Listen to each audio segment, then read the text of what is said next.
Hello everybody, welcome back to our Reset Info channel. In today's video, I'll show you how to easily change the refresh rate on your CHiQ 22F650.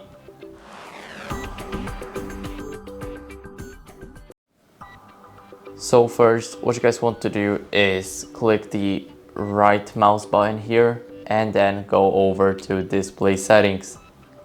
Here we will have this little tab here, and we need to scroll down until we see the advanced display.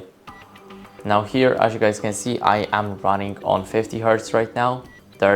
You won't notice the difference because of YouTube capping it, but here we can change it up to 100 Hz.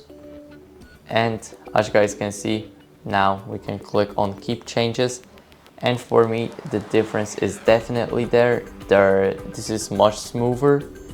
And that's basically how you guys can change it. So I hope this video helped you. If it did, then leave a like, subscription and a comment, and I'll see you in the next one.